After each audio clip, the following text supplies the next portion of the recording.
The younger sister was caught in an affair, and her handkerchief was left at the scene to cover up the truth. She falsely accused a poor scholar of molesting her and had his legs broken. Unable to bear it, I secretly called a doctor for the scholar and gave him 1,000 taels of silver later. After the scholar passed the imperial examinations and became an important official, he came to ask for my hand in marriage. I thought it was a match made in heaven. However, on the day my sister was beaten to death by her alcoholic husband, after sitting in silence all night, he grabbed me by the neck and said, "If it weren't for your meddling back then, Rong and I have been together for a long time. You are the one who killed her. He hates me to the bone and has tortured me in every possible way. After having my fingernails pulled out and my legs broken, I froze to death on a snowy night. When I opened my eyes again, I was back to the day my sister was caught in an affair. How did my lady's handkerchief end up in your hands? I see now, it must be you, you scoundrel, who stole the handkerchief, intending to tarnish my lady's reputation at the banquet." The clamor of voices filled the air. Lu Shirong's personal maid, Hong Yu, pointed at Jiyu Ningqing's nose and cursed, "Such a despicable creature. No better than a pig or a dog. How dare he call himself a talented scholar? I spit on him." Lu Shirong's beautiful eyes brimmed with tears, her sobs continuous. "This man previously sought to take advantage of me when I refused. He resorted to such despicable tactics, trying to tarnish my innocence. If I don't kill this scoundrel today, I can't possibly quell the lingering anger in my heart. Father, you must stand up for me." As she said this, Lu Shirong's hair was slightly disheveled, her face flushed, and her clothes were creased. Anyone who has experienced the world could easily guess what had just happened. However, Lu Shirong is the second daughter of the prestigious minister's household, and Jiyu Ningqing was merely a poor scholar traveling to the capital to take the imperial exams. Having gained a bit of reputation for his talent, he was invited to a banquet at the Ministry of Revenue's residence. Even though everyone could guess the truth in their hearts, but no one would be foolish enough to antagonize the Lu family for the sake of a poor scholar. Jiyu Ningqing was left speechless in his defense. Meanwhile, my father had already assumed an expression of towering rage. With a wave of his hand, over a dozen robust servants swarmed forward. Jiyu Ningqing was dragged out. The sound of the board striking flesh and skin mingled with suppressed cries of pain. In my previous life, when I was still a pampered young lady, hearing this would have made me feel nothing but pity, but at this very moment, I feel an indescribable sense of exhilaration. Qingyu, a faint smile curled at the corner of my lips as I whispered into my personal maid's ear, "Instruct the executioner in the courtyard. This person stole my second sister's handkerchief. Truly despicable. Ask him which hand picked up the handkerchief, and break that hand for me without mercy too." Half an hour later, Jiyu Ningqing, now a blooded figure, was carried out and thrown away. The guests also left in hushed whispers as they departed, each with a mocking smile in their eyes. The second young lady of the Ministry of Revenue was entangled with Prince Jin before her marriage. This was an open secret in the capital. Yet, father and mother did not care. They eagerly rushed to their younger sister, asking, "How is it? Did you manage to win over Prince Jin? If we can get close to Prince Jin, even as a concubine, what future worries would our Lu family have?" Lu Shirong said with a smug smile. "Father, mother, rest assured, His Highness the Prince of Jin has already promised me that he will soon enter the palace to request an imperial decree to make me the princess consort of Jin." Upon hearing this, my father and mother were overjoyed. She was praised for being considerate and well-behaved, and various rare treasures were sent to her courtyard. Lu Shirong's expression of pride grew even more pronounced. When her gaze fell upon me, it carried an added malice. "Sister, rest assured, once I marry into the Jinwang estate, so I asked the Prince of Jin to help me see if there were any outstanding individuals among his attendants and servants. I will definitely help my sister find a good match as well." In my previous life, when I heard Lu Shirong say these words, I was furious. The eldest daughter of the prestigious minister's household being matched with attendants and servants, Lu Shirong was clearly deliberately humiliating me. As a result, I was scolded by my parents for not being as kind and sensible as my younger sister.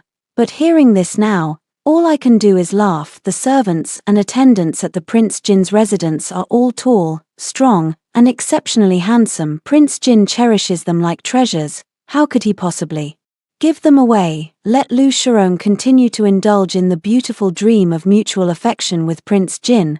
Once she marries into the family, she will come to understand what kind of hell it is. I have no intention of wasting my time on them. So I casually agreed a few times and then made an excuse to return to my own courtyard. Qingyu, I summoned my personal maid once again. Help me leave the mansion for a while. Go and see how that scholar named Jiyu Ningqing is doing now. As I spoke, I took out several banknotes from my dressing case. Qingyu took the banknote and asked, Miss, are you feeling sympathy, wanting to help that scholar a little? Even a little maid like Qingyu can see clearly that it was Lu Shirong who framed and slandered, and Jiyu Ningqing is suffering an unjust misfortune. Therefore, she naturally assumed, as a young lady known for my kindness, I probably couldn't bear to see it and wanted to lend a helping hand. However, I slowly shook my head and revealed a cruel smile. Wrong.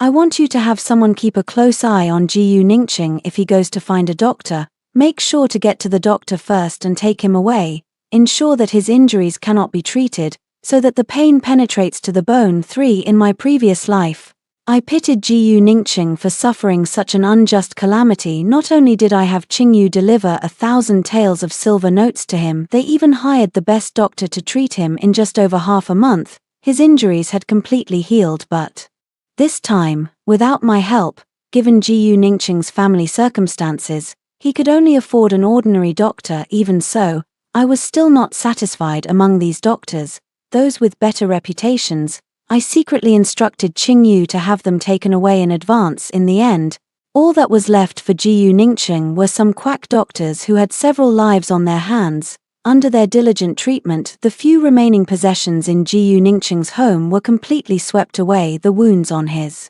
body not only failed to heal but also began to fester and rot, even producing live maggots. When Qingyu recounted this to me, she nearly vomited in her desperation. Jiyu Ningqing's mother couldn't catch her breath and ended up dying on the spot. In my previous life, after I married into the Jiyu family, I suffered no shortage of torment from this old hag. She knew I came from a prominent family. Fearing she might not be able to control me as soon as I entered the household, she set countless rules for me. During the morning greeting, I had to kneel respectfully outside her room for an hour. Only after she finally awoke, leisurely changing clothes, using the restroom, washing up, and combing hair. None of these tasks were allowed to be handled by the servants.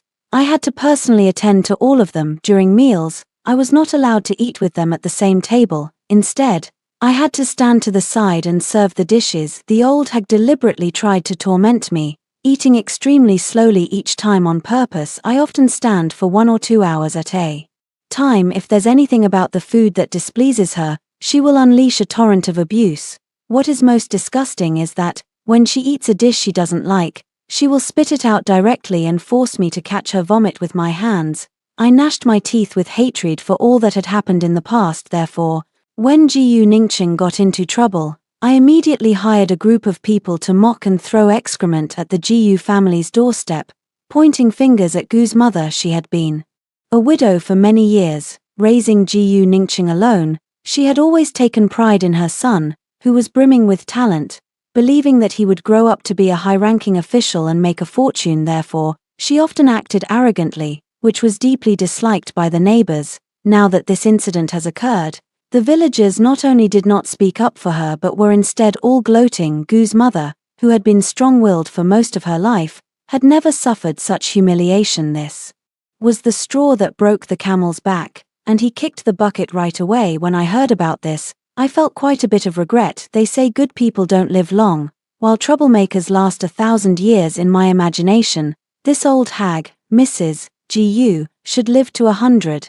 enduring all the sufferings of the world before dying a miserable death. To die so quickly and cleanly is hardly satisfying. Fine then, now that this old thing is dead, my remaining target is only Jiyu Ningqing. I want to see if, after costing his mother her life, this filial son and romantic saint can still pursue his so-called true love without any reservations. For Miss, there is a beggar blocking the path ahead.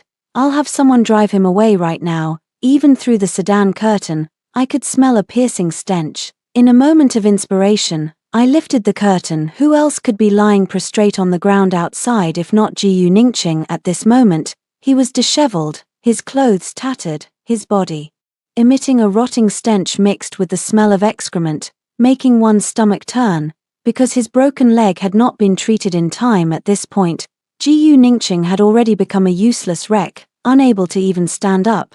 He could only crawl along the ground, relying on his crippled hands. Every place he crawled past left a trail of wetness mixed with blood, pus, and urine. Passers-by all avoided him. A few mischievous children even picked up stones to throw at him, laughing and cursing as they did. Dead cripple, stinks to high heaven, get lost, go away. An indescribable sense of pleasure rose in my heart. That's right, this is the kind of life that scum like Ji Ningqing deserves. I want him to sink into hell for all eternity, never to rise again. I suppressed the slight curl at the corner of my lips. Just as I was about to lower the curtain and instruct the coachman to run him over mercilessly, I saw Ji Ningqing's lips move slightly, his voice hoarse as he said, Ji Ningqing. Actually called out my maiden name. His bloodshot eyes were filled with confusion and unwillingness as he murmured, why didn't you save me this time? I was struck dumb. Ji Ningqing had also been reborn. If not for being reborn, he wouldn't have known my maiden name, let alone asked such a question. The overwhelming shock left me momentarily stunned. My fingertips unconsciously dug into my palm, and the sudden pain brought me back to my senses. In that split second, the only thought in my mind was, I mustn't let him know I've been reborn too. I quickly composed myself, furrowed my brow, and looked at Ji Ningqing, my voice tinged with anger as I asked, who are you? How do you know my maiden name? Why should I save you? Ji Ningqing was taken aback, a hint of disappointment flashing in his eyes, but he quickly rallied, forcing himself to sit up halfway and say, I am Ji Ningqing. It was that day before he could finish speaking, I sternly rebuked him. So it's you scoundrel. First, you stole the handkerchief and framed my sister, and now you come here spouting nonsense. Do you think the Ji family is an easy target? Come, arrest this scoundrel and take him to the authorities. 5. Upon learning that Ji Ningqing had also been reborn, I felt a moment of panic. In my previous life, I was just an ordinary young lady from a prominent family. From a young age, I was taught the principles of obedience and virtuous household management, spending my entire life revolving around the inner courtyard. Meanwhile, Ji Ningqing achieved success at a young age. At just over 20, he topped the imperial examinations and became the #1 scholar. Later, his official career soared even higher, eventually reaching the pinnacle of power. Compared to him, my little schemes and methods seem rather inadequate. For a moment, I even considered hiring someone to kill Ji Ningqing, but I quickly dismissed that thought, not to mention that as a young lady in the inner chambers, the people I can come into contact with are either maids and servants or household staff and subordinates. Where would I get the extraordinary ability to hire an assassin without leaving any trace? Moreover, Ji Ningqing is now also reborn, with a level of cunning and caution that is extraordinary. If I am not careful, I might end up alerting the enemy instead. That's losing both the lady and the soldiers. After a brief moment of panic, I quickly regained my composure. Although my previous life's experiences may not match Ji Ningqing's, I still have my own advantages. Firstly, Ji Ningqing is in the open while I am in the shadows. He is unaware of my rebirth. This way, there is great potential. Moreover, he is now just a poor scholar, a disgraced one at that, with both legs crippled, and I, at least, am the legitimate daughter of the Ministry of Revenue's household. Even if I am not as favored as my younger sister, the resources I possess are far beyond what Ji Ningqing could ever hope for. Who will emerge victorious remains uncertain. A single thought of clarity can broaden the horizons of heaven and earth. Soon, I had a plan in mind. I called Qingyu over and whispered a few words in her ear, and took out all the private savings from the makeup box. This matter must be handled properly without leaving any trace. If there are any changes, inform me immediately. 6. Soon, 2 rumors spread wildly in the capital. The first story claims that the renowned literary genius Ji Ningqing is actually a lecherous scoundrel and a shameless villain. After merely catching a fleeting glimpse of the second young lady at the minister's residence, he stole her handkerchief, intending to frame her and force her into marriage. When his wicked scheme failed, he persisted relentlessly, resorting to every trick in the book. He even went so far as to harass the eldest young lady of the residence, such a person with talent but no virtue. if they were to truly become an official, would only be a great calamity for the people of the world. Another rumor, however, tells the opposite story. It is said that Jiyu Ningqing and the second young lady of the Shengshu mansion had long been in love with each other. That handkerchief was also secretly gifted by the young lady. It was just a momentary lapse of caution that led to the exposure in front of others. To protect her own reputation, the second young lady turned around and framed her lover, and Jiyu Ningqing proved to be a man of true affection and righteousness. To protect the one he loved, he chose to shoulder the blame alone, even at the cost of having his legs broken too.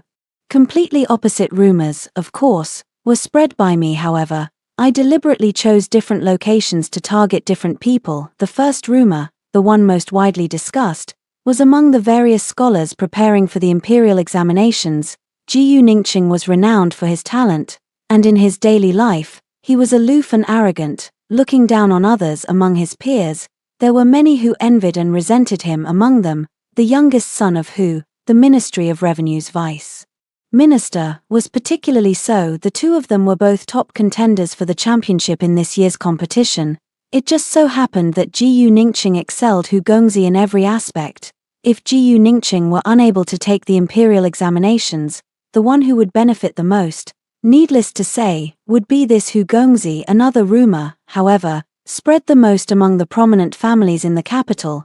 Lu Shurong enjoyed associating with renowned scholars and talented individuals, taking pleasure in making those men jealous of her attention. This was no secret among the young ladies of the entire capital. These days, whenever Lu Shurong attended gatherings of noblewomen, she was repeatedly mocked indirectly, which made her so angry that she cried loudly. Upon returning home, she complained to her father, demanding that he must kill Jiyu Ningqing to vent her anger. My father is the most fame-seeking person. He could not bring himself to commit such an act as private murder, but impeaching someone in court was his forte. Soon, he drafted a memorial, arguing that someone like Jiyu Ningqing, who had virtue but lacked talent, was unworthy of serving as an official.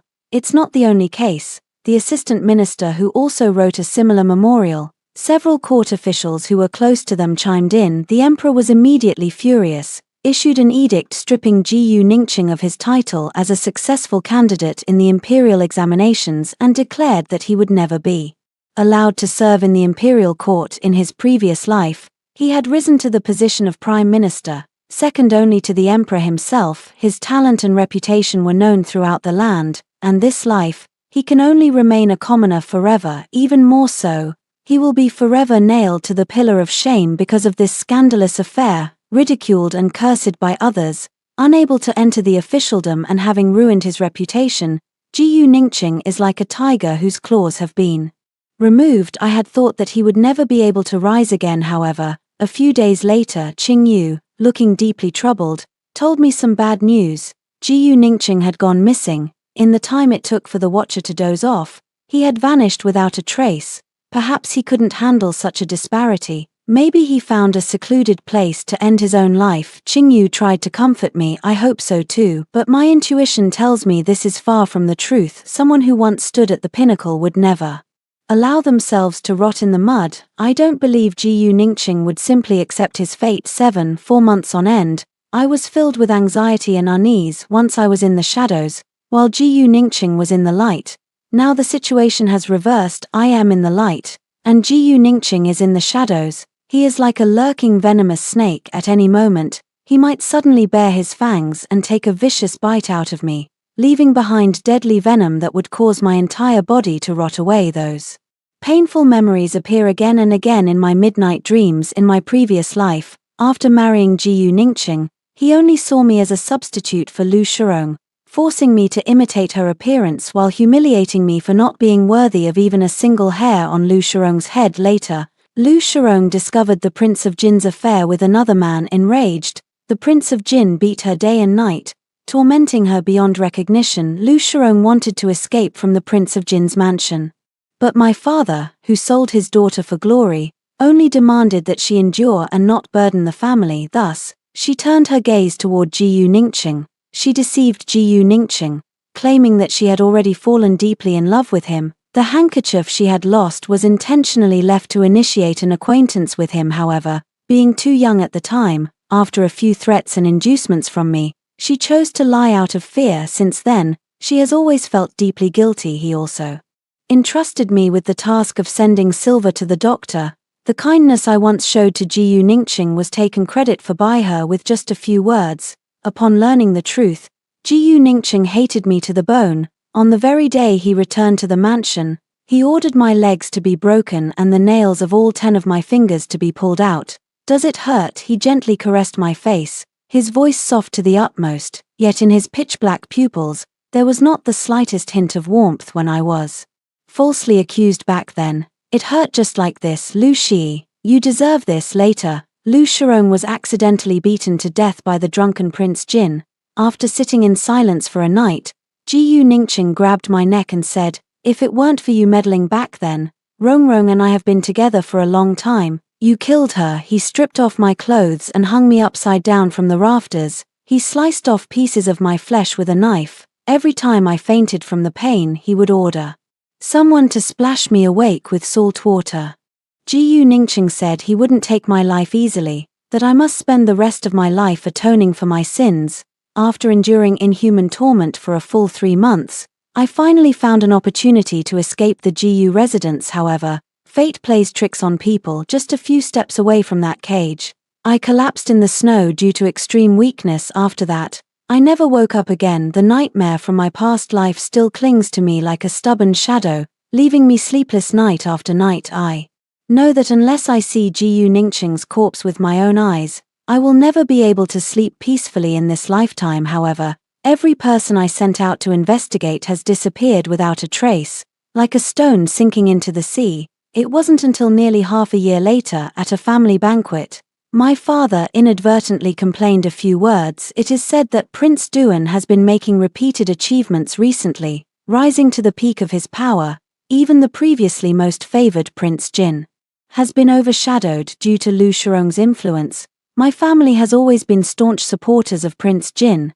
yet, judging by my father's tone, it seems he intends to curry favor with both sides and place his bets accordingly. I've never had much interest in matters of the official world, so I responded absent-mindedly. Prince Duan has always kept a low profile. Could it be that he has received guidance from some master? As soon as the words left my mouth, I suddenly felt a jolt of realization.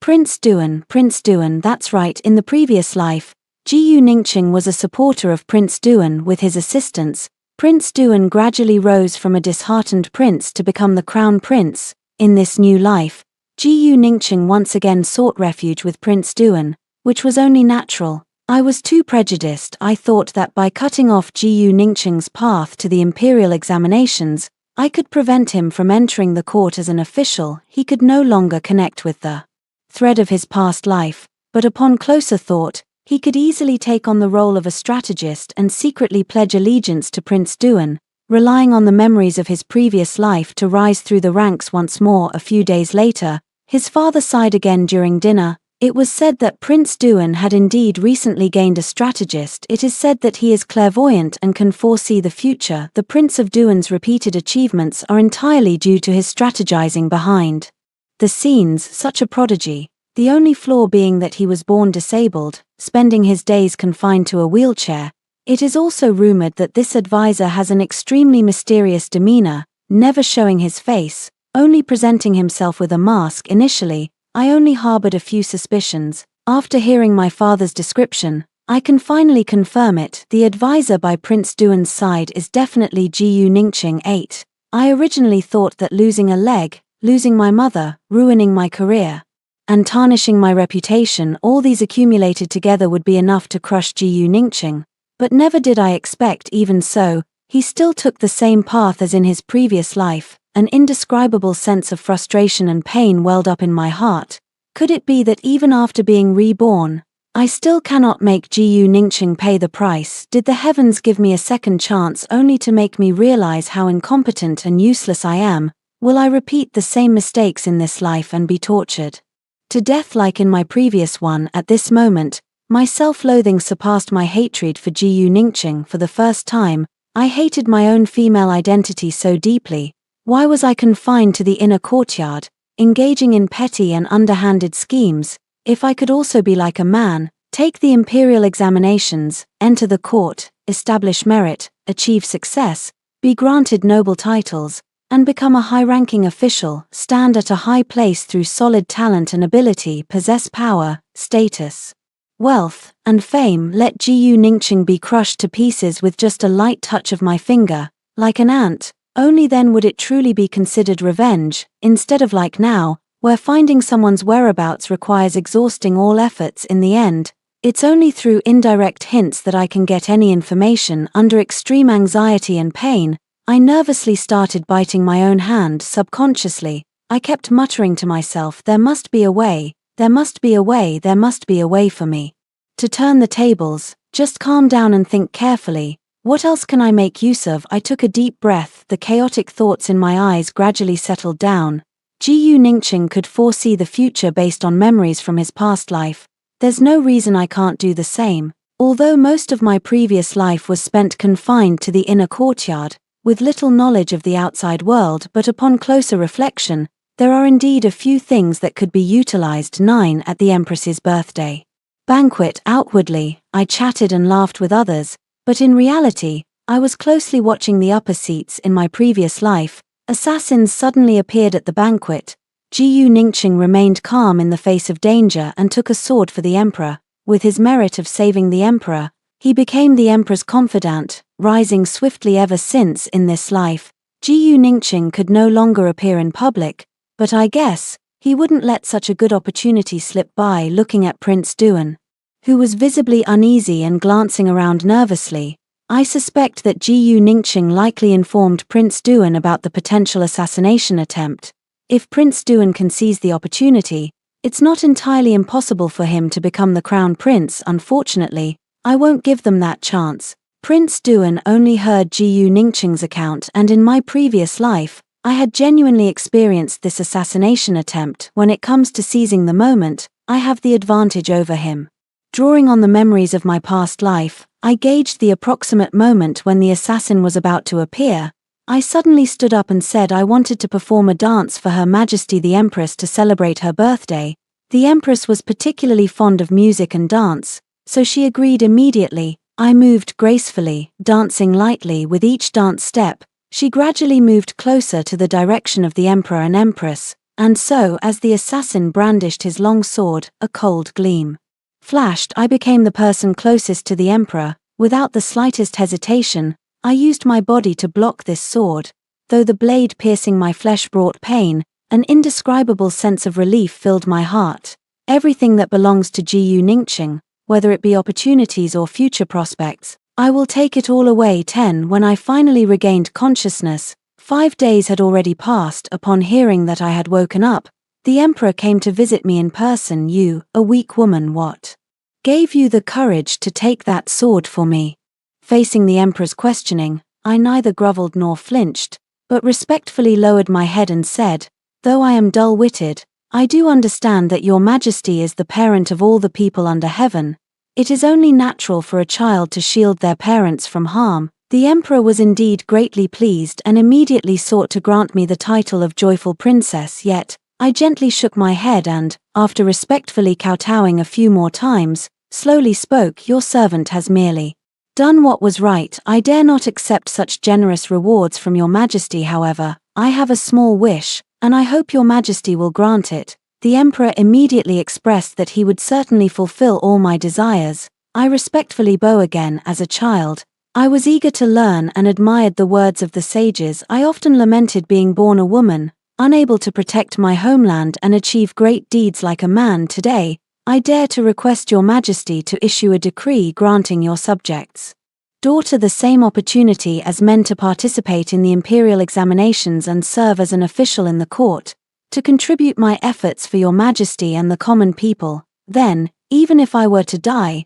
I would have no regrets. I clenched my fists, my palms damp with sweat. I was willing to risk my life, just to give myself a chance to no longer be confined within the narrow limits of my existence. The title of princess sounds noble, but in the end, it's merely a symbol of royal favor, a mere ornament compared to those illusory titles and reputations. I desire the tangible power that I can hold in my hands. The Emperor pondered for a moment. By tradition, There has never been a precedent in our dynasty for women to hold official positions, but with Lu Qing's sincere heart, how could I bear to disappoint him today? I will make an exception and grant you the right to participate in the imperial examinations. Whether you can become an official in the court will depend on your own fate. 11. When my father learned that I had given up my position as a princess in exchange for just a chance to take the imperial examinations, he flew into a rage and cursed me. He repeatedly said I was as foolish as a pig and utterly useless,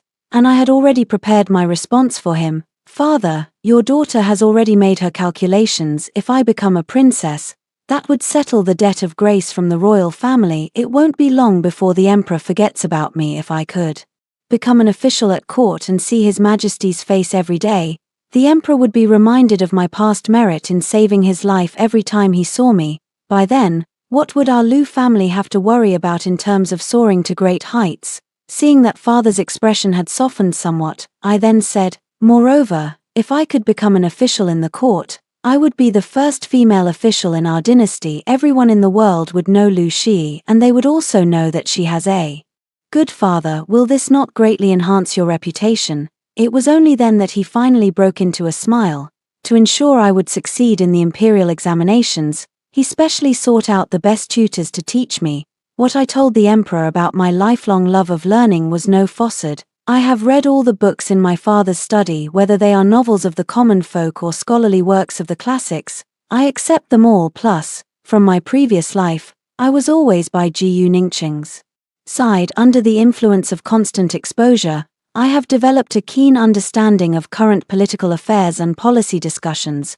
When my teacher first began instructing me, he was greatly surprised. He openly stated that I was far superior to many students who had studied for over a decade, and in time, he would come to realize even more. I work harder and more tirelessly than anyone he has ever seen, almost to the point of madness, because I understand better than anyone else if I want to change my fate. This is the only way. 12. While diligently studying, I also kept a close eye on Gu Ningqing's every move. The imperial examinations are held once every 3 years.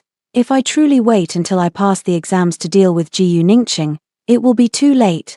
Gu Ningqing is backed by Prince Duan, and it is difficult for me to contend against him alone, but who said only he could find a backer? The current emperor has few children. There are a total of 6 adult princes excluding Prince Duan, and Prince Jin, who are of extremely poor character, and Prince Lu, who is sickly. Finally, I set my gaze on Prince Kang. Zhao Yu, although his maternal lineage was humble, he was a rare and benevolent gentleman. His abilities were also considered outstanding among the princes. He could be considered a candidate who, while not the best, was certainly better than many others. I secretly submitted a letter of allegiance to Prince Kang. At first, Prince Kang was still somewhat hesitant, but after I accurately predicted some events as if foreseeing the future, he immediately treated me as a distinguished guest, seeking my opinion on every matter with my unwavering assistance. Prince Kang gradually began to stand out. For a time, the Jin, Duan, and Kang kings stood in a tripartite balance within the court. No one could overpower the other, and Gu Ningqing was not foolish. After the Kang king seized one achievement after another that should have belonged to the Duan king, he began to realize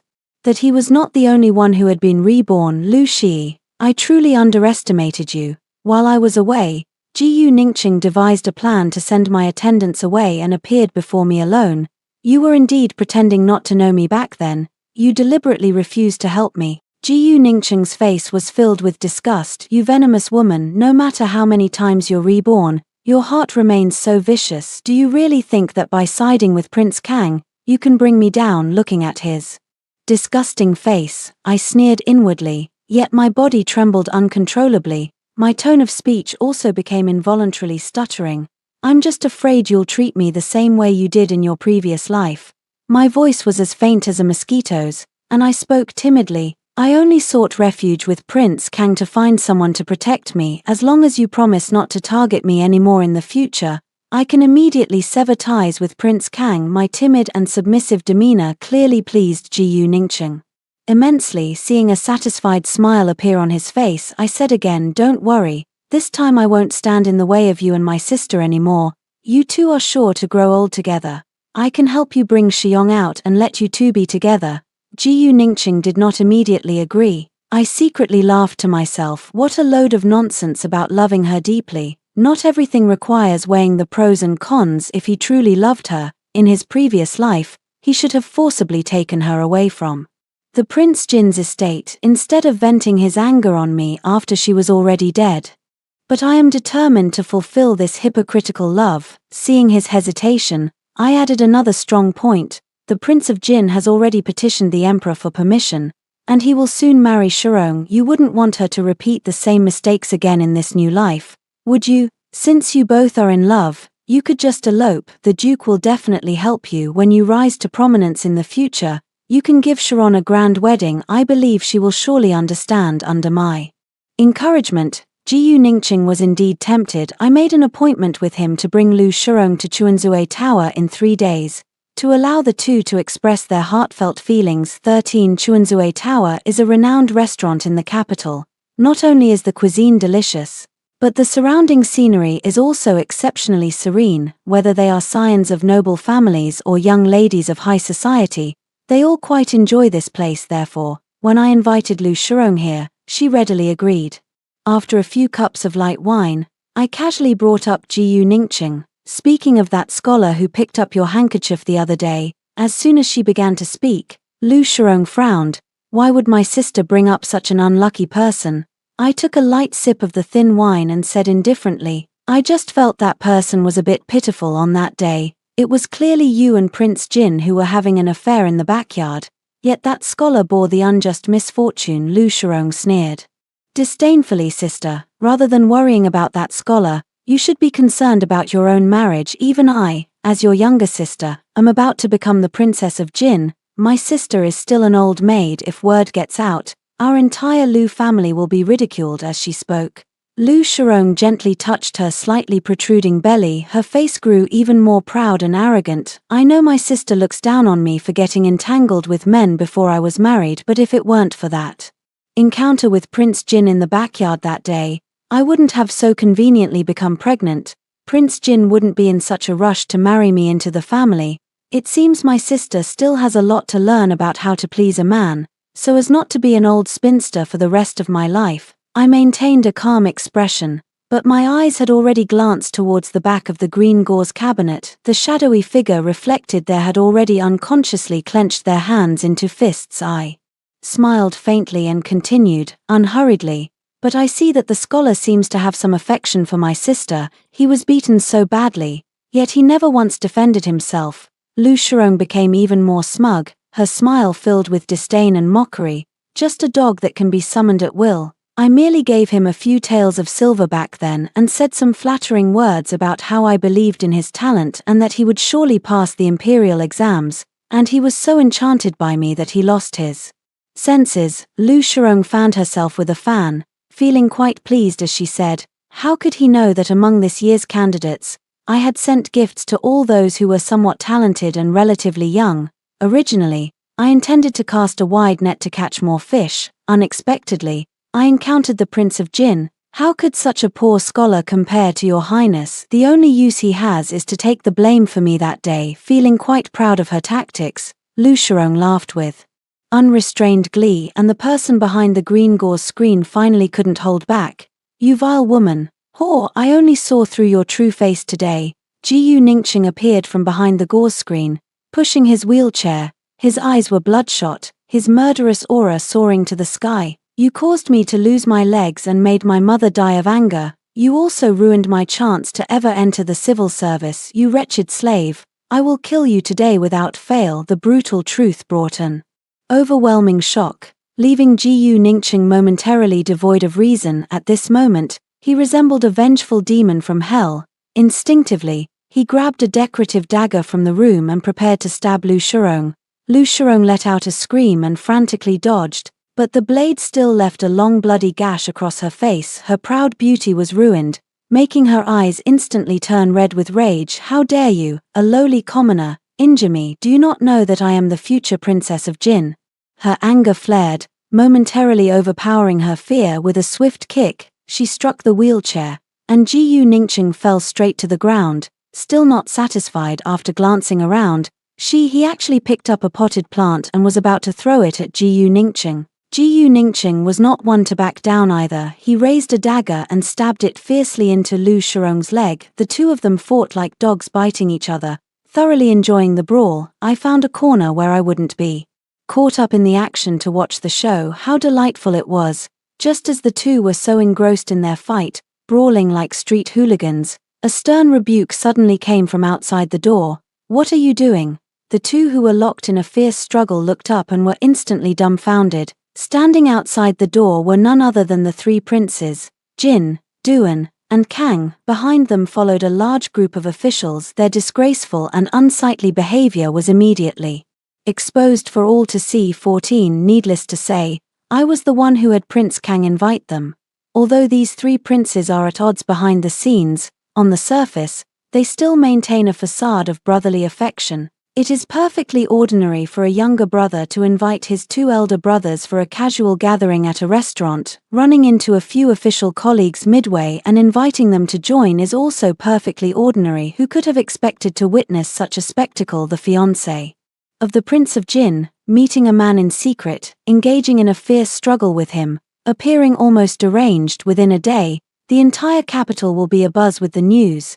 The expressions of Prince Duan and Prince Jin varied, each with their own drama. It was Lu Shirong who reacted first. She tearfully threw herself at Prince Jin. "Your Highness, you must stand up for me. This man is Jiyu Ningqing, the lecher. He repeatedly tried to ruin my reputation. Seeing his schemes fail, he even planned to kill me to silence me." She looked up, revealing the scars on her face, and pointed to the dagger in Jiyu Ningqing's hand. "This dagger is the best evidence, and my sister too. She can testify for me as well." Lu Shirong's pleading gaze, Jiyu Ningqing's trembling vision, the Jin prince's furious expression, and the crowd's hidden expectations. I became the focal point of it all, bearing all kinds of gazes. I slowly nodded. "Indeed, that's exactly it." Just a few words were enough to cast him into an abyss of no return. Duke Duan sighed and closed his eyes. Even if he wanted to protect Jiyu Ningqing, the situation had already spiraled out of control.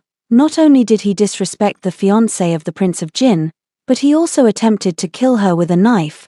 These two charges were enough to sentence him to death 1,000 times over. Jiyu Ningqing never expected that the person he had loved for 2 lifetimes would ultimately be the one to send him to hell. He collapsed to the ground, limp as a puddle of mud. His face was as pale as paper, and he kept murmuring over and over that it shouldn't be like this, it shouldn't be like this. 15 Even though her reputation was tarnished, Lu Shirong still managed to marry the Prince of Jin. She thought that Prince Jin was deeply in love with her, that he couldn't live without her. In reality, Prince Jin needed a foolish, easily manipulated woman with a respectable background to be his official wife. This would allow him to continue his affairs with the servants in his mansion. As for Jiyu Ningqing's fate, it was even more intriguing. I had thought that plan would be enough to take his life, but I never expected that he would encounter a benefactor who would save him, and that benefactor turned out to be Prince Jin.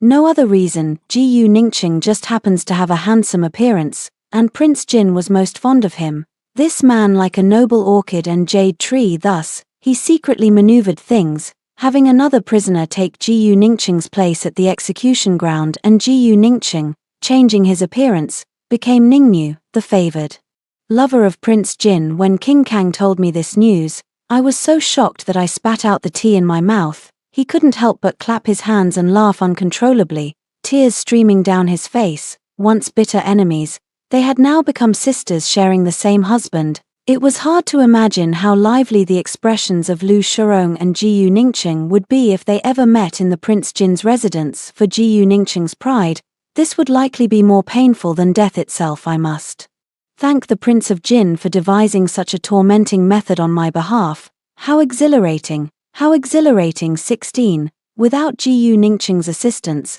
the Prince of Duan was like a bird with broken wings, soon unable to struggle any longer. The court swiftly shifted from a tripartite balance of power to a two-way division of the realm, and not long after, the case of the Prince of Jin killing his wife while drunk shook the court and the public. Along with this, the Prince of Jin's fondness for male companions was also exposed to the public. The emperor was furious and immediately ordered him to be stripped of his title and exiled to the imperial mausoleum, forbidden to return to the court without a summons. As for those male favorites in the Prince of Jin's mansion, each person will receive 100 strokes of the rod and be exiled to the frontier. The Prince Kang specially detained Jiyu Ningqing, gifting him to me as a favor. It has been a long time since I last saw Jiyu Ningqing. He has changed once again. Once, he was arrogant and indifferent, looking down on everyone. At this moment, he knelt obediently at my feet. His expression was gentle, yet even hinted at a touch of coquettishness. The word that popped into my mind startled me. It must be said, the Prince of Jin was truly skilled at molding people. I couldn't help but curl the corners of my lips. It seems you've adapted quite well to your new identity. In that case, I'll send you to the Southern Breeze Pavilion in the capital, so you can make the most of your last bit of value. Just to be safe, I first had someone sever Jiyu Ningqing's tendons, cut out his tongue, and gouge out his eyes. Only then did I order him to be sold to the Southern Wind Pavilion, where he became the lowest of male prostitutes for the rest of his life. He will spend his days in the despair of being unable to die. 17. After 3 years of diligent study, I finally achieved success in the imperial examinations, although I did not rank among the top 3. I was still appointed as a Hanlin bachelor in the 2nd tier. The emperor, grateful for my past service in saving his life, regarded me as a trusted confidant and offered me numerous opportunities for advancement. After Lu Shirong's death, my father placed all his hopes on me. His only eldest daughter, he spent a great deal of money to pave the way for me. My path to promotion was extremely smooth. A few years later, the emperor passed away, and Prince Kang ascended to the throne. Thanks to my contributions in supporting the new emperor, I remained highly influential in the court. At the age of 33, I became the prime minister of the current dynasty, second only to the emperor and above tens of thousands. I had reached the pinnacle of the ministerial position in my previous life. Jiyu Ningqing had reached this position, and in this life, through my own efforts, I finally stood at the same height. But I am not content to stop here. There are still so many women in this world, confined to narrow spaces. Their fates are still controlled by some man.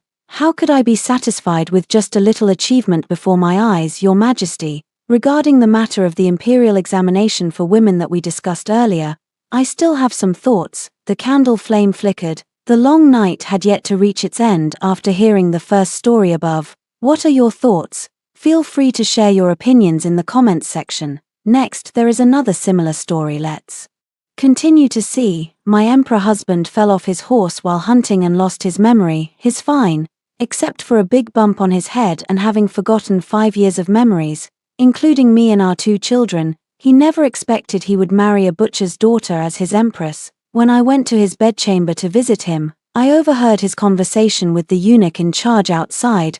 How could I have married a woman 3 years my senior who slaughters pigs? I must have been out of my mind. Back then, someone, come here, I want to divorce my wife. But when I entered the hall and he saw me, he suddenly grabbed the eunuch in charge and said, "How have I never seen this beauty before? How old are you? Where do you live? Why not make her my new empress? My name is Song which means, I am just that kind of woman. I am a female butcher, an ordinary female butcher. Every day before dawn, I walk through the streets and alleys to help people slaughter pigs. After daybreak, I stay in my own shop selling meat. With a single gesture from the customer, I make a swift cut, effortlessly slicing through the skin and flesh, then weigh, pack, and collect the payment. By the end of the day, my entire body is covered in the earthy, fishy smell of pork, and even the money I earn carries a faint greasy odor. Yet it was precisely someone like me, a butcher's daughter, who ended up becoming the empress. My story with Li Yang was as cliched as those in romantic novels. I saved the crown prince in distress. He fell in love with me at first sight.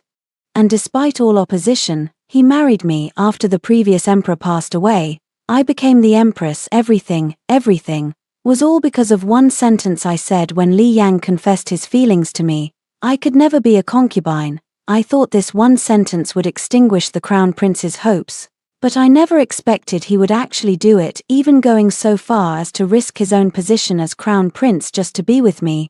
He is the emperor's only child and, moreover, his most cherished.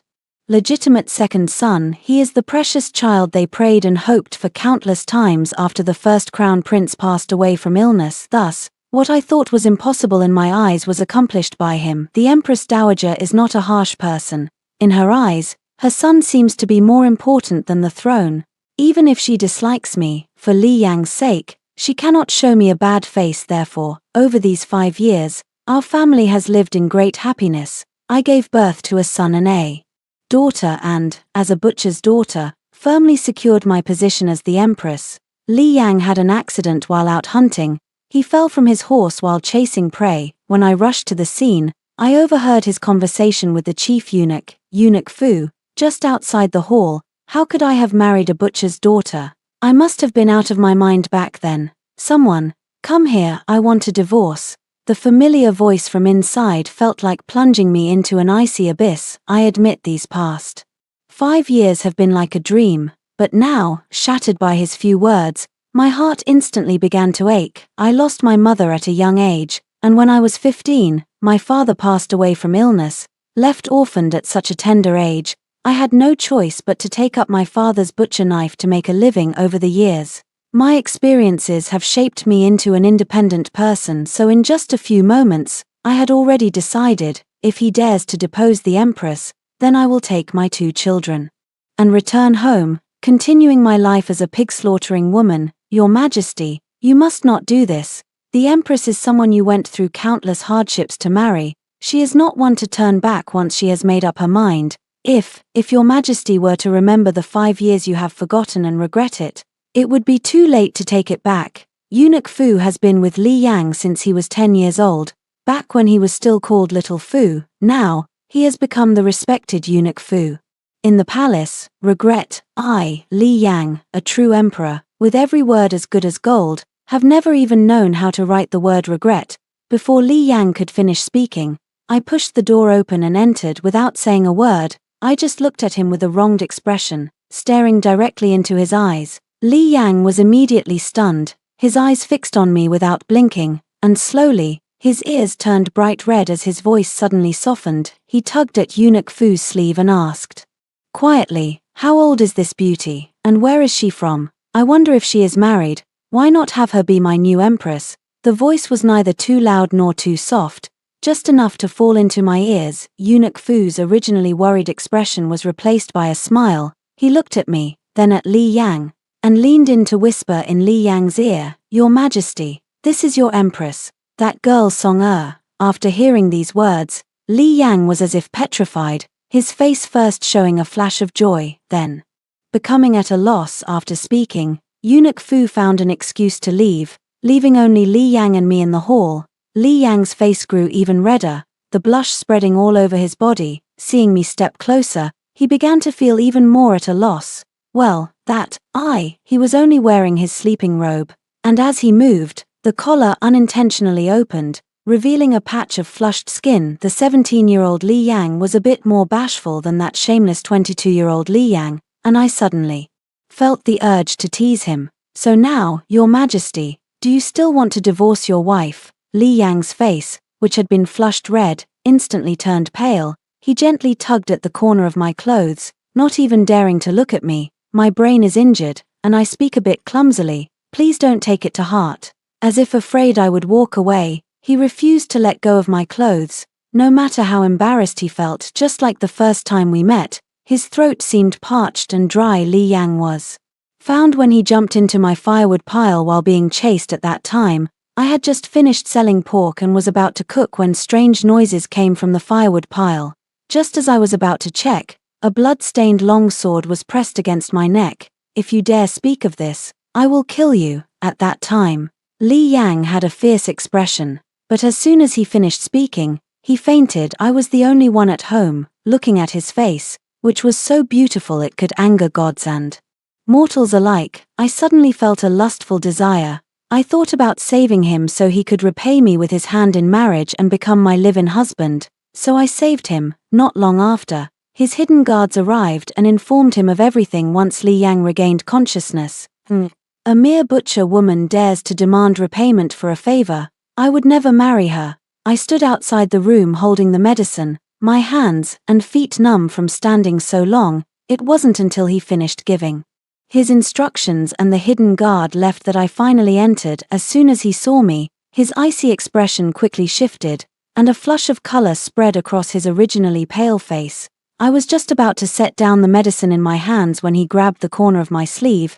"Thank you for saving me, miss. May I ask your name? You've saved my life, and I have no way to repay you except to offer myself to you." I was about to refuse when he suddenly clutched his chest and groaned, cold sweat beading on his forehead, looking at me with extreme weakness and helplessness. "I am severely injured and truly have no strength left. Could I trouble you, miss, to feed me?" A man who changes his expression faster than flipping a book. "Your Majesty must be joking. I am merely a butcher's daughter. How could I possibly be worthy of the position of Empress? It would be better for me to return to my hometown with the child to avoid tarnishing your Majesty's reputation." I pretended to leave, but he suddenly tightened his grip on my wrist and pulled me into his embrace. He was still injured, and hearing that sound, I immediately panicked. "Does it hurt? Call the imperial physician." "It hurt just now, but it doesn't hurt anymore. Is your name Song? Can I call you The moment you said you were leaving, it started hurting again. How could I have forgotten you? It seems he really can't bear to part with you. Li Yang is a natural-born fox when it comes to seducing me." Sweet-talking with ease, my waist was tightly held by him as he looked up at me without blinking. And in just a moment, I gave in. "Then, I won't leave, all right." Feeling my legs go weak under his gaze, I feebly pushed him away with my hands and turned my head aside, not daring to look at this seductive fox again. "All right, then can feed me? My head hurts so much, I can't lift it."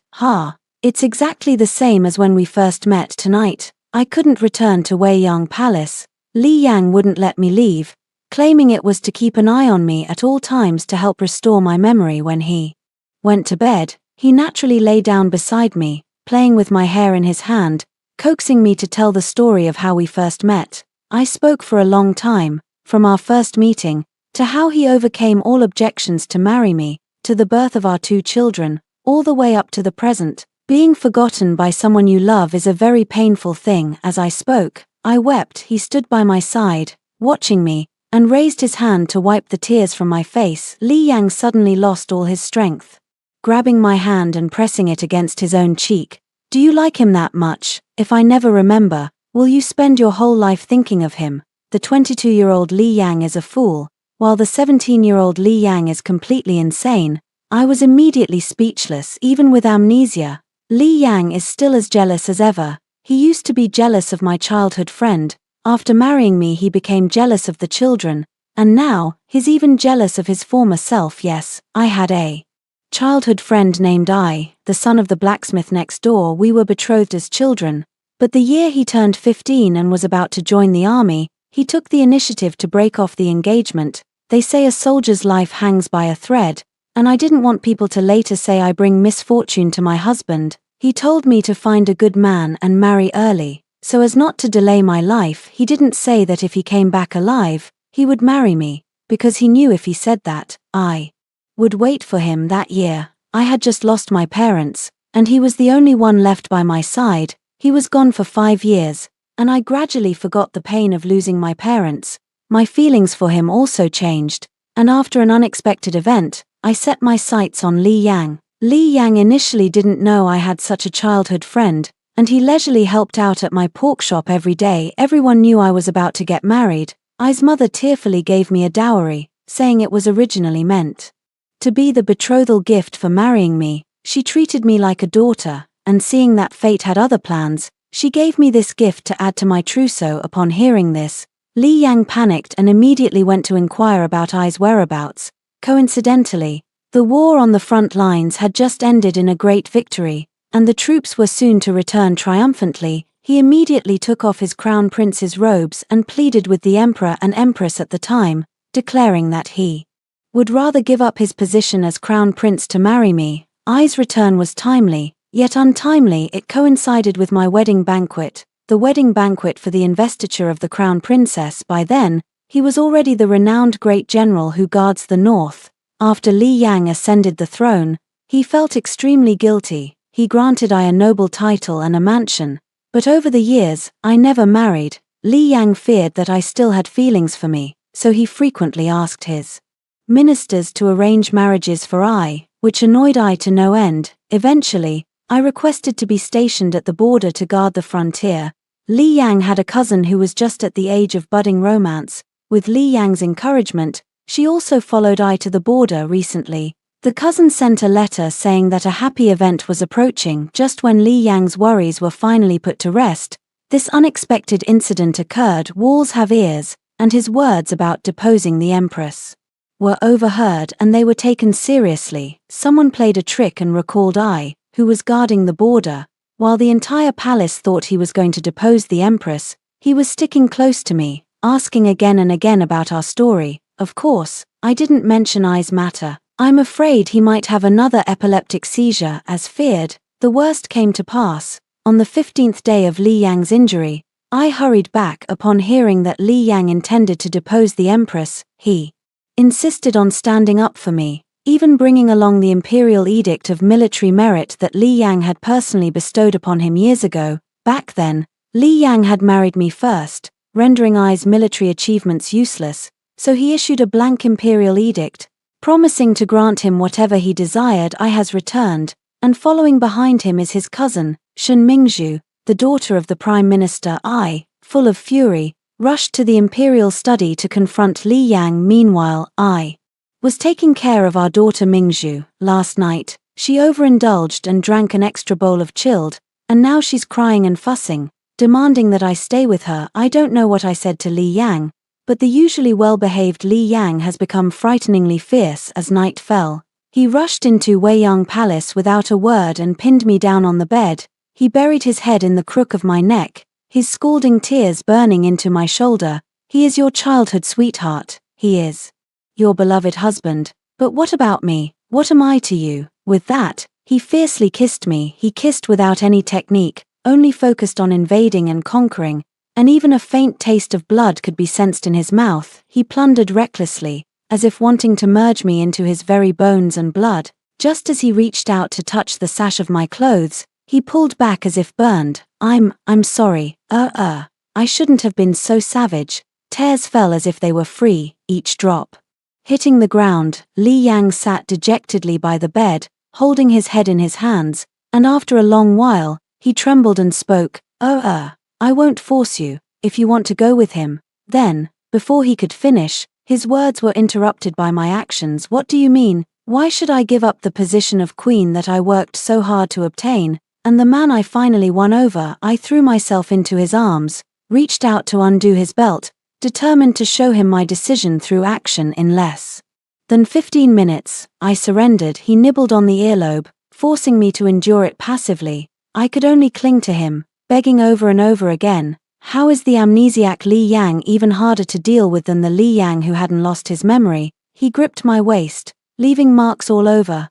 Rough fingertips roamed everywhere, causing shivers to run through her. Even now, he still remembered to ask me, why are you trembling so much? Tell me, is he better, or am I better? The same beast. The next day, I got out of bed holding my waist, and Eunuch Fu told me what had happened the day before. I made 2 requests to Li Yang. First, to transfer all his military merits to me and to ensure that I would never be deposed as empress, and second, to marry Shen Mingzhu. So that guy did it on purpose. He's a sly fox, taking advantage of our Yi's outburst to advance his own agenda. Deceiver, putting on a fragile act to deceive me. After this first time, he became increasingly unrestrained. He clung to me everywhere, always forcing me to admit that he was the most formidable before he would let it go. Apart from me, there were no other consorts in the harem.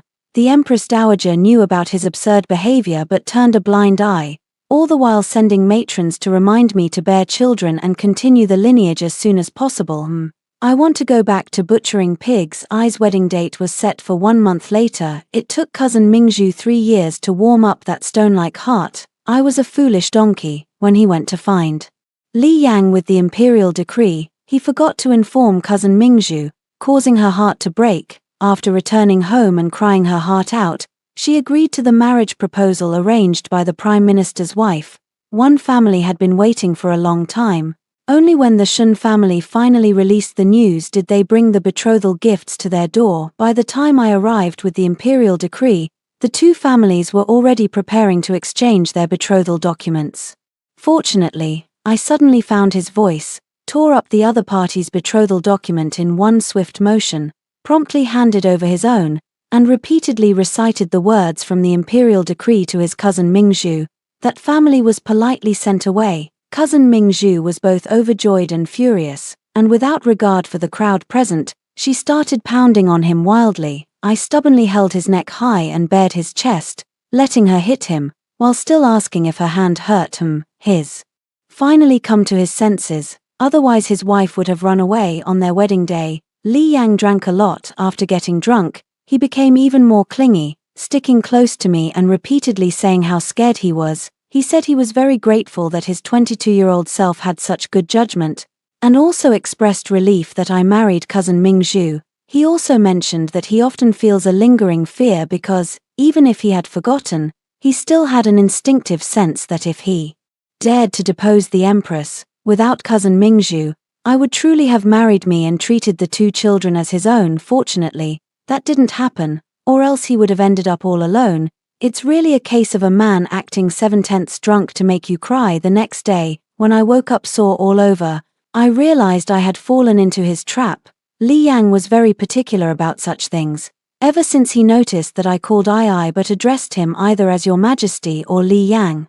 He would always pester me. When we were intimate, he would hold my hands and, when I was delirious, force me to call him Iron over and over again. He even teased mischievously, saying that if I wanted him to stop, I should call him Iron. Alright then, Iron. But why is it that the more I call him, the more energetic he becomes? I am pregnant again. Iron was as happy as a child and started visiting me even more frequently. Cousin Mingzhu and I are both pregnant at the same time, and whenever she sees me, she still pulls me aside to ask all sorts of questions. This is her first pregnancy, and she always has a lot on her mind. During the day, she clings to me and talks non-stop, completely ignoring Yang's dark expression. These two cousins are exactly alike, both love to pester me. Unfortunately, just 3 months after Lin Yi and his cousin got married, he had to go off to war again. He had only been gone for 4 months when trouble broke out at the border. The barbarian pretended to surrender, and after recuperating and building up strength, he took advantage of the commander's absence to seize 3 cities. He had to go back again. In the past, he was alone and invincible. But now, with his cousin Mingzhu as his weakness, he cherished his life even more. Before leaving, just like in the past, he wrote a letter of separation, saying that if he died, his cousin need not remain chaste and could use this letter to find a good husband. My cousin, with her fierce temper, tore up the divorce letter and threw it at Lin Yi, saying that if he dared to die, she would go down to find him. After that, she cried so loudly that it shook the heavens, forcing I to promise over and over again that he would come back alive before she finally stopped. We waited in the palace day after day. From summer until the depths of winter, Iron's complexion grew increasingly worse. He no longer had time to pester me, spending his days in the imperial study discussing matters with his ministers. During my pregnancy, I was often drowsy. I didn't see him during the day, and at night, I only vaguely felt his warmth and heard his soft murmurs. I am grateful that whether at 17 or 22, Iron always chose me without hesitation. If only Iron wouldn't get jealous of Iron. There is only 1 month left before my cousin and I are due to give birth, but my Iron suddenly told me that he has to go to the battlefield. Lin Yi was captured, and the barbarians seized 18 cities in one fell swoop. If they continue to break through the cities, the kingdom will soon be lost. Lin Yi was captured alive by the enemy in a battle. After being tricked by their scheme, they sent his little finger and demanded Iron exchange it for the cities. Iron said, "The ruler dies for the kingdom. The Son of Heaven guards the nation's gates. Now that I am with child, we must not let the barbarians breach our borders again. The empire we have today was hard won by our ancestors from the hands of the barbarians. With generations of fine generals gone, it falls upon him, the Son of Heaven, to safeguard this realm." I did not tell my cousin about these matters. Silently, I packed his belongings and cut a lock of my hair, braiding it with a red cord to tie around his wrist. I told him that no matter what happens, I would stabilize the court for him. Even if he were gone, I would support our child and continue guarding this empire. He held me and vowed he would definitely return to drink at the child's full moon celebration. Under the gaze of me and the child, he mounted his horse and rushed to the front lines. My cousin seemed to sense something, but for the sake of the child in her womb, she forced a smile every day. She gave birth in such a state of constant anxiety and uncertainty. She was in pain for 3 days and 3 nights. At one point, thinking she was going to die, she desperately grabbed my hand, begging me to take her remains to Lin Ai's side, to be buried with him, and to raise their child for them. She also said that if the country were to fall, I should strangle her child rather than let them live in disgrace. What a heartless woman. How could she abandon so many people and leave? I didn't agree. I just held her hand and told her to endure a little longer, to wait until Ian brought him back. If she dared to leave the child behind and go, I would scatter their bones, one to the north and one to the south, so they would never meet in their next life. My cousin gave birth to a boy. That's wonderful. We'll have another fine general the day after. My cousin gave birth to Pingan. I also went into labor, whether it was because this child pitied their mother or because I was born with good luck. In just 2 hours, the child came into the world with a cry. I gave birth to a girl. How wonderful. Another hero is about to emerge after my confinement period.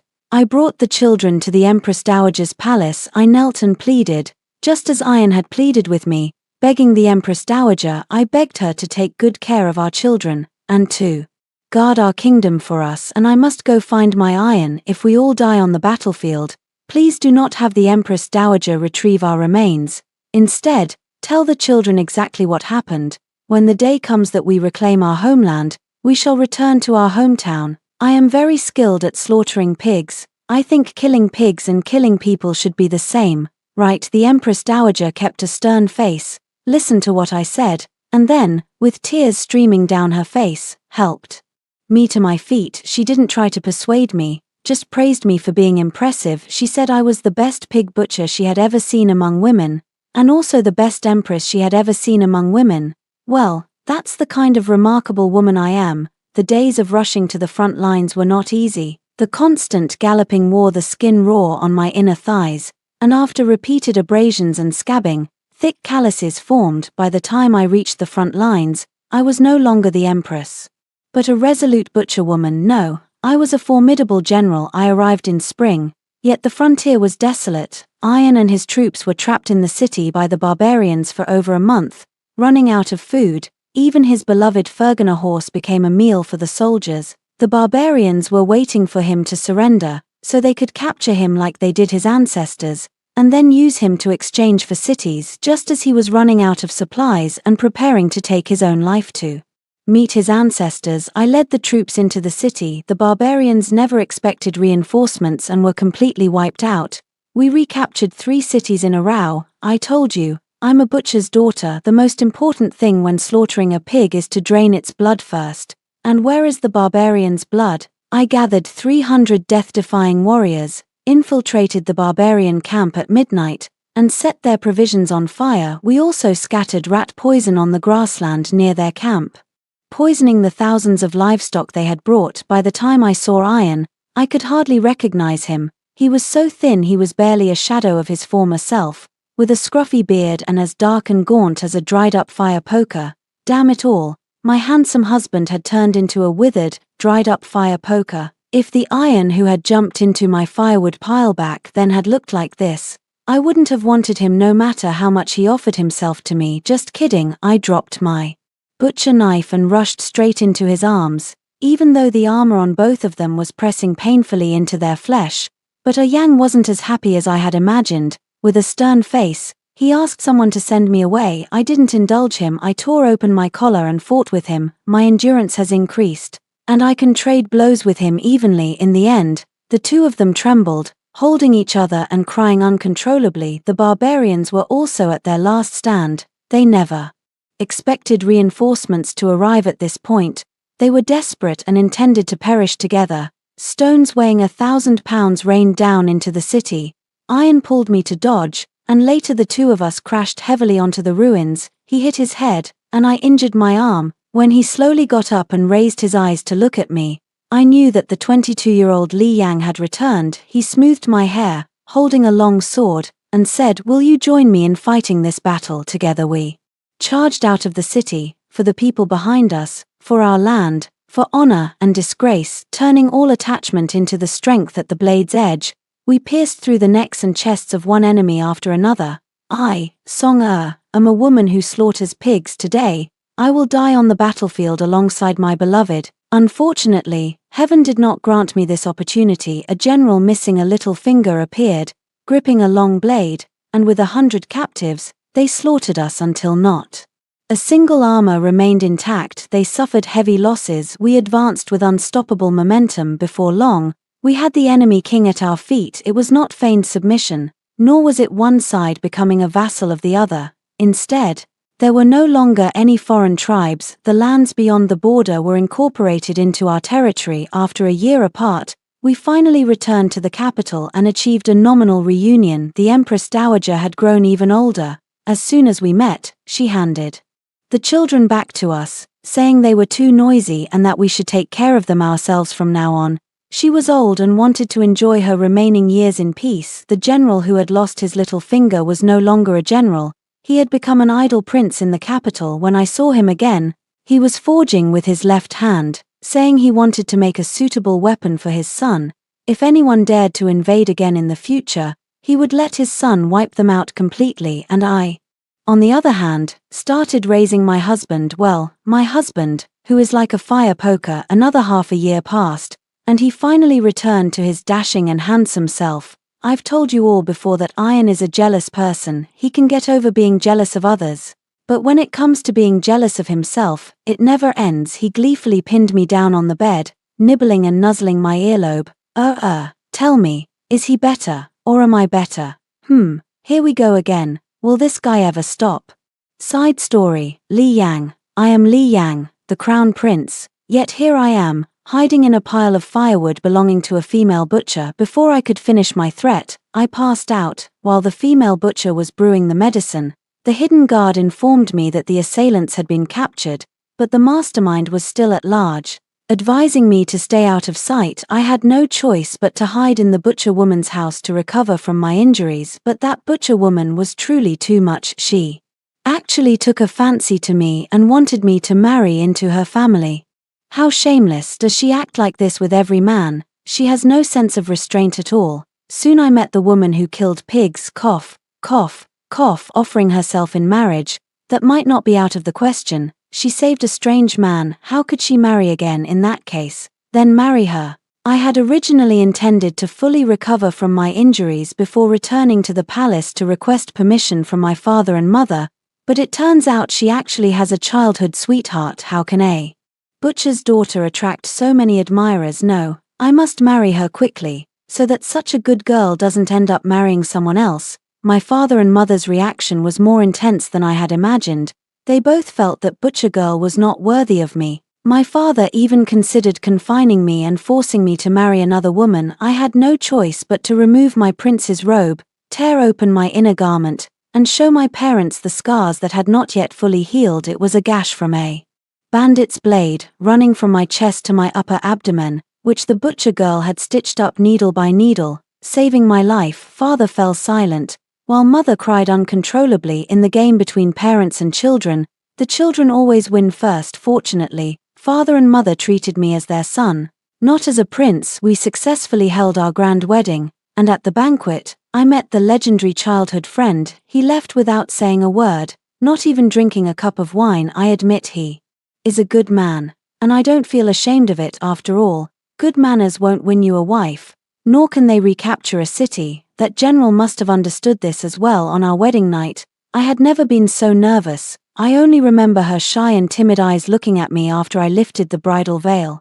Well, having her alone in this life is enough for me to keep her. I did not take any more concubines and had 2 children with her. That year during the hunt, I said I would hunt several snow foxes to make her the purest, most flawless cloak, but after a dizzying turn of events, I forgot who she was. When I found out I had married a woman 3 years my senior who worked as a butcher, I was devastated. I always felt as though I had been blind, but when I saw her, I suddenly felt grateful that Xiaofuzi had stopped me. He was right. If I had deposed her, I would surely have regretted it. I immediately regretted letting her hear those words. Fortunately, I had treated her well enough before, so a little bit of playing the victim was enough to divert her attention, but it seemed I had been too good to her before, making her think of me constantly. Even during our intimate moments, her mind would wander. Great, then I'll turn my sorrow into appetite, make her forget my goodness, and fall in love with me all over again. That general got married. I'm so happy, finally feeling like nothing in this world can ever separate us again. I underestimated my luck. The frontier has been breached, the general captured. It seems I can no longer indulge in happiness while my subjects die on the front lines. If I can't even protect the nation's borders, what kind of emperor am I? The barbarians are tougher to deal with than imagined. I often feel that the real me is about to awaken. I heard that people who lose their memory forget everything that happened during the period of amnesia after they wake up. I don't want her to go through the pain of being forgotten by someone she loves again. I left a suicide note. I thought that if I survived, I would disappear, and the real me would return. He could continue to be a little nicer to her. When I saw her appear on the battlefield, I thought it was an illusion, but when I really saw it was her, I almost went crazy. Does she think killing people is the same as killing pigs? What if she dies on the battlefield? It's really the same. Watching her swift movements when she killed, I suddenly remembered how she slaughtered pigs. When did I ever see her slaughter pigs? 17-year-old Li Yang seems to really be fading away, so after our last moment of tenderness, I told her over and over again to remember me. I am Li Yang, yet I am not Li Yang. Another wave of dizziness struck, and I saw her lying in my arms. We were clad in armor, and before I could even ask what had happened, we charged out with our weapons. We won. It was only through Xiaofuzi that I later learned so many things had happened during the time I lost my memory. When I heard he wanted to depose the empress, I couldn't even hold my sword steady. Thank goodness. Thank goodness. Fortunately, whether I'm 17 or 22, I, Li Yang, will always be captivated by Song but 17-year-old Li Yang was no good. He actually left me a letter. The most infuriating part is that he claimed admitted he was better than me. How is that possible? Then let say it herself. Who is really better? Side story. Lin Ai's chapter. I have a sweetheart, the daughter of the butcher next door. Mother says one must live by their dreams. Then I suppose I have two dreams.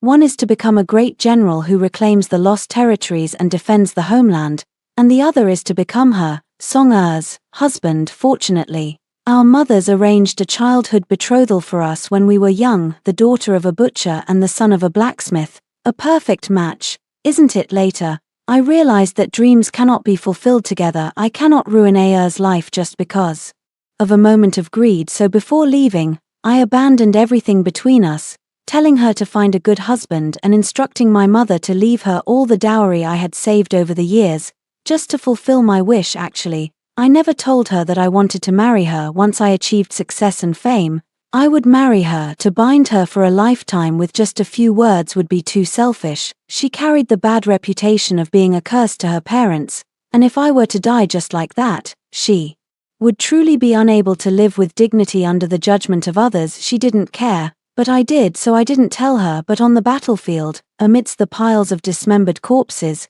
it was indeed this thought that kept me alive. I survived and achieved great military feats. I thought it wouldn't be bad to use these achievements to marry her, but I arrived too late. I had imagined what it would be like after returning to the capital, perhaps a banquet where I would get completely drunk, or a family reunion where I would tell her that I wanted to marry her, but I never expected to face her wedding banquet. The crown prince looked at me and raised a toast in my direction. No matter how disrespectful it might be, I didn't drink. Thinking about it again, I found it rather amusing. 5 years have passed, and she is already 20. Of course, it's time for her to marry, but it was just 1 day short. If only I had replied sooner, if I had traveled faster, if my blade had been sharper, would she have truly become my wife? Just a little bit more. This thought torments me constantly, and I can no longer stay in the capital. Whenever I see her, see the crown prince, and see the child they had together, I can't help but feel jealous and regretful. I knew the crown prince's thoughts, so I chose to leave and go far away. But I never expected that among the tall and burly soldiers, a little sprout would sneak in. I didn't notice her until halfway through the journey, and to my surprise, she turned out to be a girl. She is very much like the crown prince. No, I should now refer to him as His Majesty. The moment we met, she said she had feelings for me, so wherever I go, she follows me. I have no choice but to let her be. After all, the borderlands are a vast desert. She probably won't last long and will soon insist on returning to the capital, right? I underestimated her determination, and I underestimated my own resolve. The vast desert easily makes one feel lonely, so even just a stitch on a garment, a bowl of soup on the table, a small figure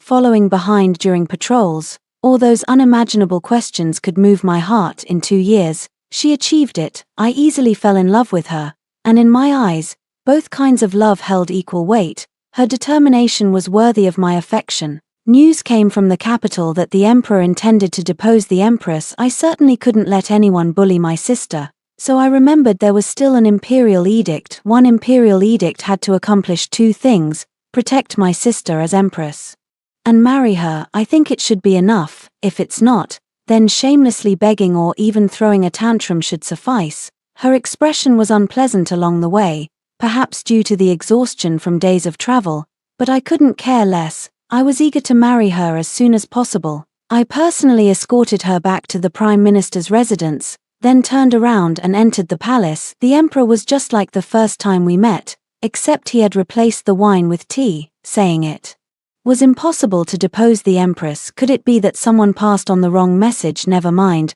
I suppose this imperial edict will suffice. She has had a very difficult 2 years, so I exchanged the imperial edict for her title as princess. This way, even if I die in battle after we marry, she will still be a highly respected princess. I don't want her to become anyone's widow. I only hope she can live a happy life even without me. She seems to have misunderstood and is going to marry someone else. Fortunately, this time I wasn't a moment too late. I arrived just in time. Luckily, I made it after we married. The situation on the border was uncertain, and I had no choice but to leave her, who was pregnant, and go far away to the battlefield. Defending the homeland is what a citizen should do. For her, I could only leave a divorce letter. She wasn't having any of it. Crying, she tore up the divorce letter and threw it in my face. All right then, no divorce. Once I returned safely, I will never leave her again. The barbarians have learned their lesson this time, luring the enemy deep into their territory and capturing me. I have always wielded a blade, so they cut off the little finger of my right hand as a token, ensuring I could never wield a blade again. How foolish. If one hand can't wield a blade, I'll simply use both hands. During my days of captivity, I did not fare well, for I heard that His Majesty had personally taken to the battlefield. It was my fault for being captured alive, forcing him to personally lead the expedition. I should have atoned by taking my own life, but I didn't dare die. If I died, who would coordinate from both inside and outside? The undercover agents I had arranged earlier proved useful. Upon learning that Ul had burned their provisions, I knew the time had come. We worked from both inside and outside, beheaded the chieftain, and left others to reclaim the territory. The land that had been divided by the barbarians for hundreds of years finally returned to its homeland. I finally returned to my hometown and saw the one I had been longing for more than once. I thought that without her, I would have truly died on the battlefield. The first thing she said when I saw her was, "Our child's name is Pingan." What a wonderful name. Pingan. It is the most ordinary yet the hardest wish for everyone to safeguard at the cost of countless soldiers dying on the battlefield. This victory was won. These costs are heavy, yet they are what countless people wish to see. Some will never be able to take the field again, but it doesn't matter, for the people of this land are endless. The swords laid down will always be picked up by others, and the land where countless bodies fall will always see others rise again. After hearing the 2 stories above, what are your thoughts? Feel free to share your opinions in the comments section. Looking forward to hearing from you. If you liked this story, don't forget to like it, share it, and subscribe to my channel. See you next time.